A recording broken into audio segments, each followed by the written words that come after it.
Subscribe कीजिए हमारे YouTube channel को और बेल आइकन को दबाइए लेटेस्ट वीडियो सबसे पहले देखने के लिए।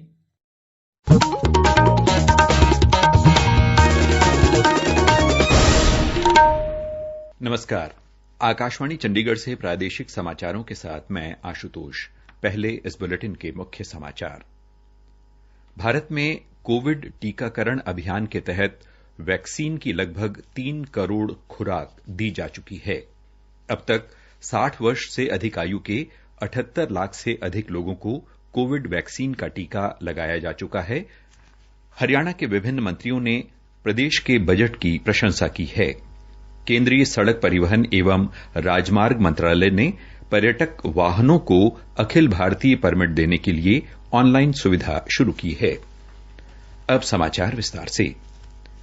आकाशवाणी के समाचार सेवा प्रभाग द्वारा कोरोना उचित व्यवहार जन आंदोलन के तहत कोविड-19 के प्रति लोगों को जागरूक करने के लिए शुरू की गई श्रृंखला आओ कोविड को हराएं में आज का संदेश है, कोविड वैक्सीन पूरी तरह सुरक्षित है, टीकाकरण के लिए आगे आएं, अफवाहों पर विश्वास न करें।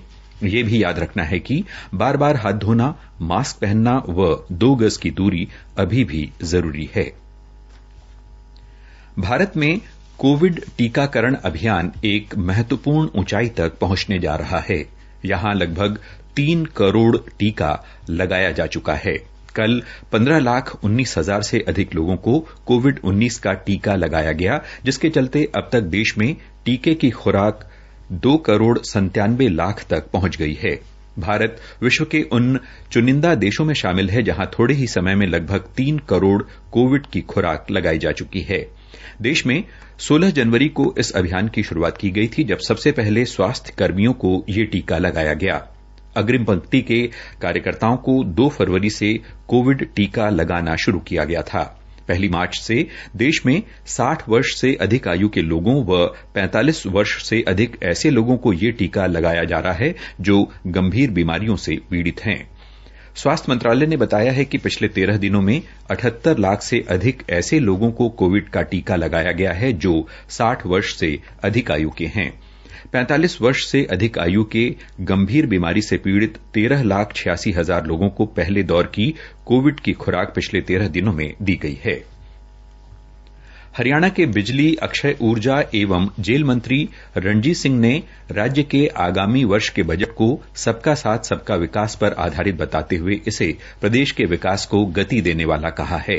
उन्होंने कहा कि बजट में मुख्यमंत्री मनोहर लाल के तजुर्बे की साफ झलक दिखाई देती है, जिन्होंने कोरोना संकट काल में भी राज्य की वित्त व्यवस्था को सेहतमंद रखा। ये बजट कृषि से लेकर स्वास्थ्य व शिक्षा सहित हर क्षेत्र के साथ साथ किसान, युवा व आम आदमी की उम्मीदों पर खरा उतरने वाला है। बिजली मंत्री ने कहा कि वैश्विक महामारी के बावजूद प्रदेश की वित्त व्यवस्था को सेहतमंद रखते हुए मुख्यमंत्री ने जो बजट पेश किया है वो काबिले तारीफ है। कोरोना काल व लॉकडाउन के दौरान बड़ी चुनौतियों से निपटते हुए सरकार ने 13% बढ़ोतरी के साथ ये बजट पेश किया है।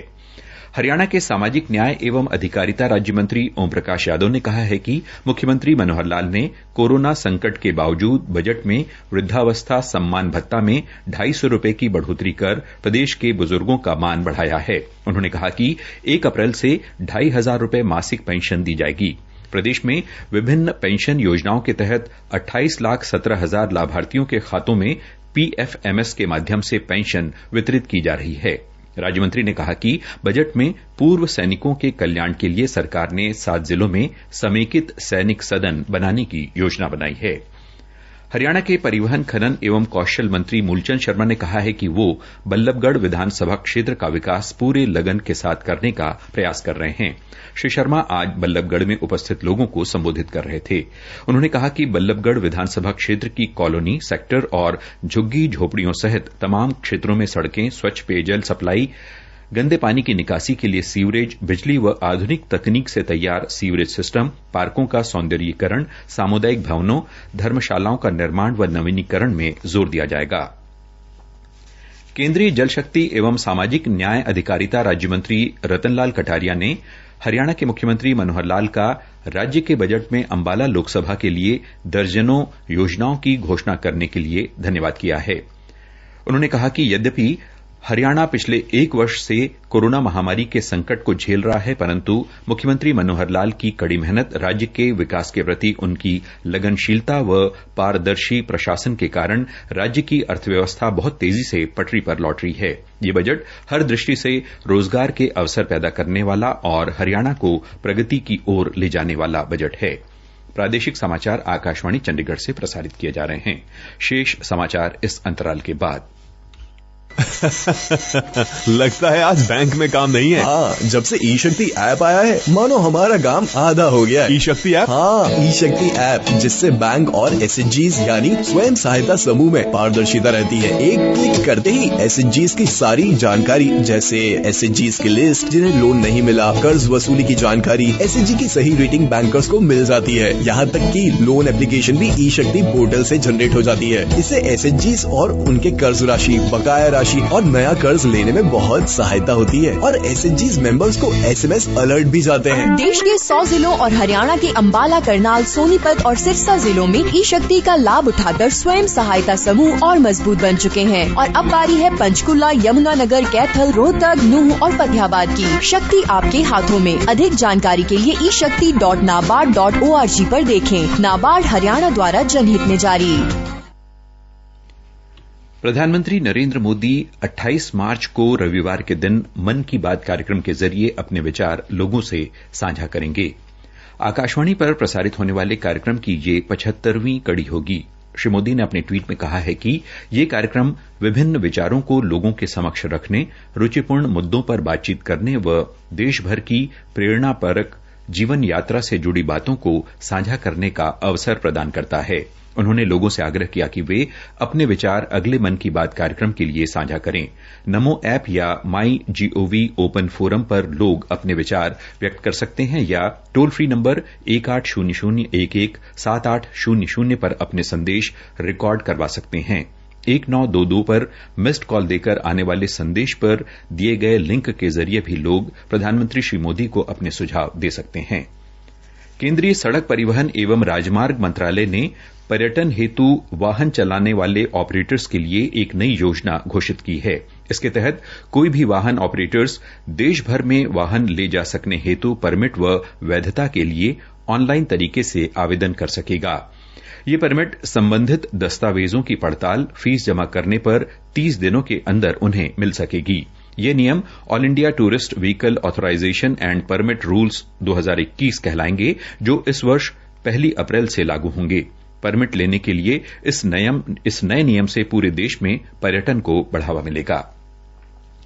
केंद्रीय शिक्षा मंत्री रमेश पोखरियाल निशंक ने घोषणा की है कि online teacher प्यूपिल registration management system यानी OTPRMS प्रमाण पत्रों को डिजी लॉकर से जोड़ा जाएगा। इसके जरिए OTPRMS प्रमाण पत्रों तक सभी की पहुंच सुगम हो जाएगी और उनकी जांच भी आसानी से की जा सकेगी। इससे जारी होने वाले प्रमाण पत्र अपने आप डिजी लॉकर में भेज दिए जाएंगे, जिन्हें राष्ट्रीय अध्यापक शिक्षा परिषद NCTE की वेबसाइट और डिजी लॉकर में देखा व जांचा जा सकेगा।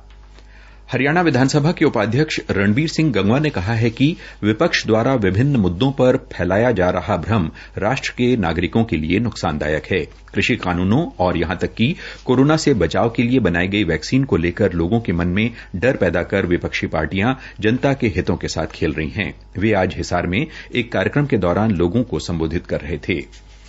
राष्ट्रीय शहरी आजीविका मिशन के अंतर्गत दादरी नगर में 150 रेहड़ी चालकों को प्रधानमंत्री स्वनिधि योजना का लाभ दिलवाया जा चुका है। इस योजना में 15 लाख रुपए की वित्तीय सहायता पथ विक्रेताओं को दी गई है। नगर परिषद के कार्यकारी अधिकारी मनोज यादव ने बताया कि प्रधानमंत्री स्वनिधि योजना में जरूरतमंद व्यक्ति को आजीविका कमाने के लिए 10,000 रुपए का ऋण बैंक से दिलवाया जाता है। आज फरीदाबाद जिला किक बॉक्सिंग संघ द्वारा जिला स्तरीय बेल्ट प्रमोशन टेस्ट कार्यक्रम में खिलाड़ियों को बेल्ट व प्रमाण पत्र प्रदान कर 31 खिलाड़ियों को सम्मानित किया गया। अंत में इस बुलेटिन के मुख्य समाचार एक बार फिर। भारत में कोविड टीकाकरण अभियान के तहत वैक्सीन की लगभग 3 करोड़ खुराक दी जा चुकी है। अब तक 60 वर्ष से अधिक आयु के 78 लाख से अधिक लोगों को कोविड वैक्सीन का टीका लगाया जा चुका है। हरियाणा के विभिन्न मंत्रियों ने प्रदेश के बजट की प्रशंसा की है और केंद्रीय सड़क परिवहन एवं राजमार्ग मंत्रालय ने पर्यटक वाहनों को अखिल भारतीय परमिट देने के लिए ऑनलाइन सुविधा शुरू की है। इसके साथ ही प्रादेशिक समाचार समाप्त हुए।